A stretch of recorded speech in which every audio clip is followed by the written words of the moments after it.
¿Cómo Irán ha llegado a tener tanto poder? Se han de preguntar muchos. En la década de los 90, estudiosos afirman que en el mundo árabe la gran mayoría de los países eran sunitas, mientras que Irán eran chiitas.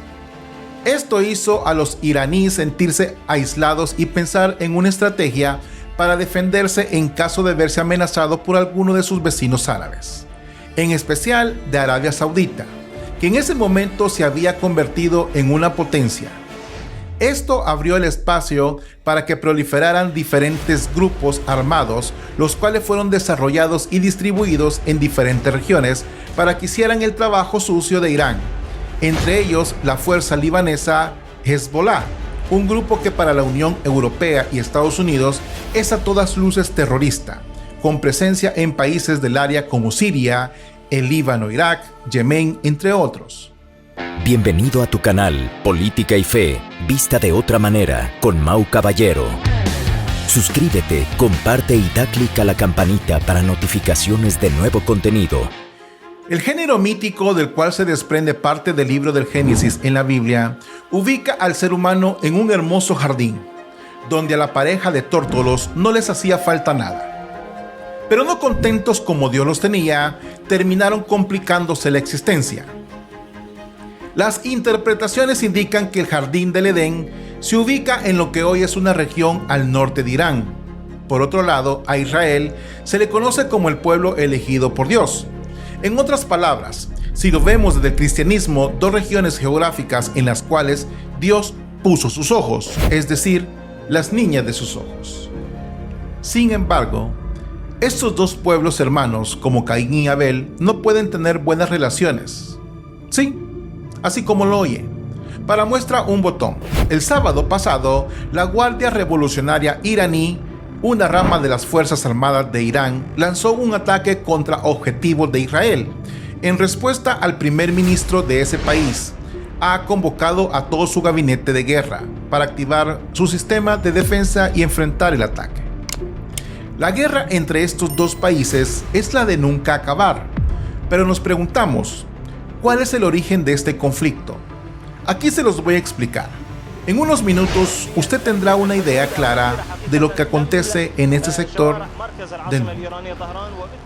Damos inicio.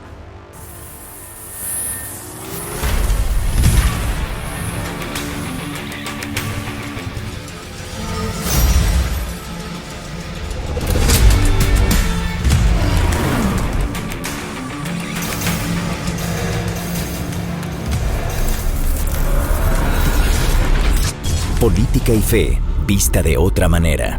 Damos inicio. La rivalidad entre estos dos países corresponde a factores geopolíticos, lo que produce gran inestabilidad en Medio Oriente.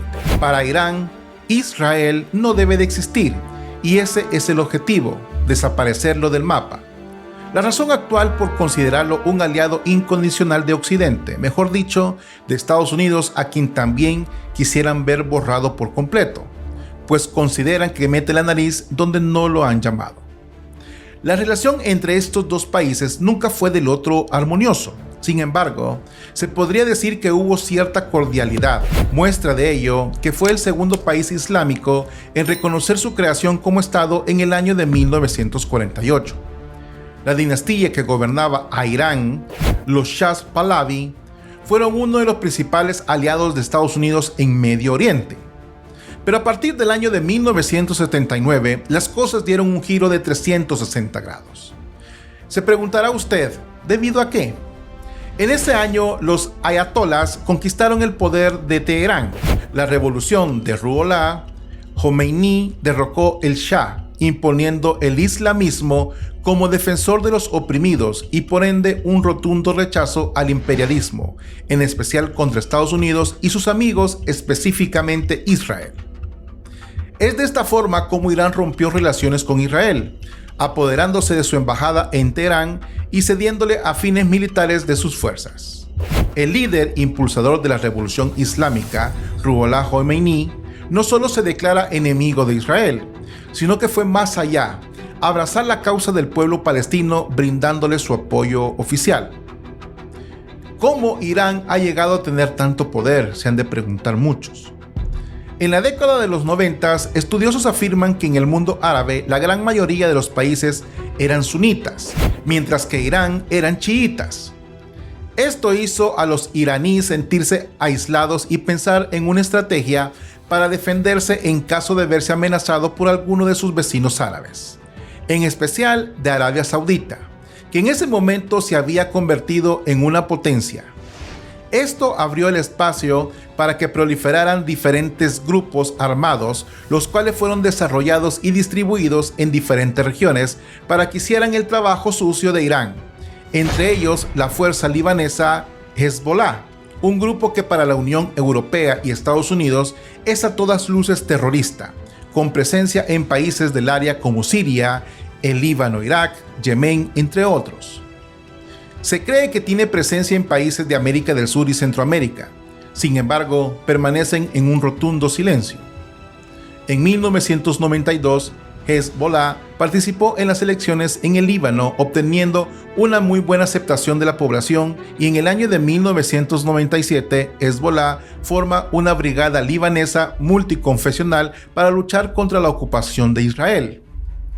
Otro de los grupos afines a Irán Yihad Islámica, en 1992, voló la embajada israelí en Buenos Aires, como respuesta a la muerte de uno de sus líderes, atribuyéndole a Israel su autoría.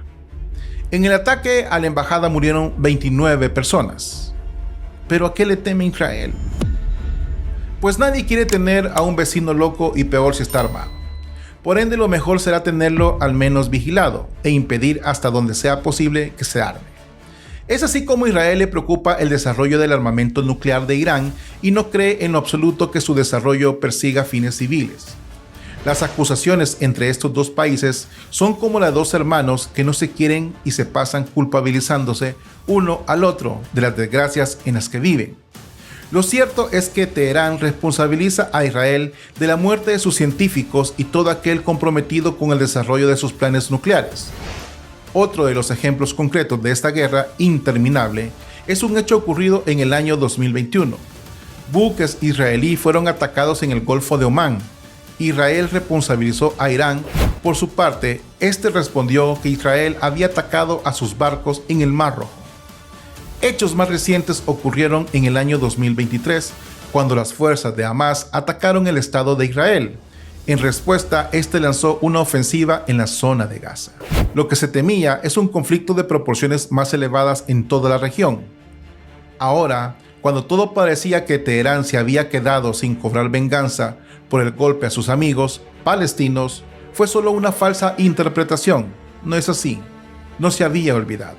Solo estaban esperando un motivo para soltar sus misiles. La ofensiva lanzada por Irán se interpreta como una reacción ante un ataque israelí el día 1 de abril, sufrido en su consulado de Damasco. En dicho ataque murieron altos comandantes iraníes. Las Fuerzas Armadas israelíes, en cooperación con Estados Unidos, han interceptado los ataques de misiles y drones lanzados por Irán. Sin embargo, el conflicto no parece que esté a punto de terminar. ¿Qué podemos esperar? Estados Unidos se ha revenido con el cuerpo y representaciones de Irán en algunos países europeos. Irán, por su parte, ha advertido sobre respuestas más contundentes si toman represalias en su contra. Mientras Israel, sus últimas palabras han sido: Irán deberá pagar por los ataques. Esperamos que ninguno de esos dos países cumpla con seriedad sus amenazas. Ya suficiente deshumanizado está el mundo como para seguir por nuestra parte observando el mal de toda la vida de estos países y por parte de sus pobladores, padeciendo los embates de quienes luchan por el mal de la humanidad, el deseo inagotable del poder. Mientras el antiguo conflicto entre judíos y no judíos en el Medio Oriente continúa desde hace más de 4.000 años, lo más inquietante en lo que el mundo tiene que prestar mucha atención es que algunas personas que están apoyando este conflicto poseen y operan con una mentalidad centrada en las capacidades nucleares. Los que realmente ganan en este tipo de enfrentamiento, en definitiva, son fabricantes de armas y aquellos que dependen en gran medida de la industria de la defensa. El Salvador ha demostrado conscientemente su compromiso de mantener una postura neutral en los foros internacionales, absteniéndose de involucrarse en disputas ajenas y evitando incluso insinuar cualquier situación.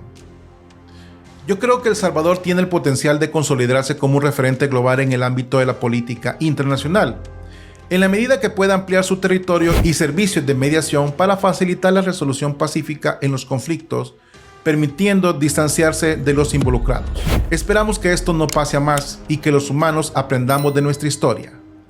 Dios nos proteja y nos guarde. Amén. Bendiciones, paz y bien. Dios con ustedes.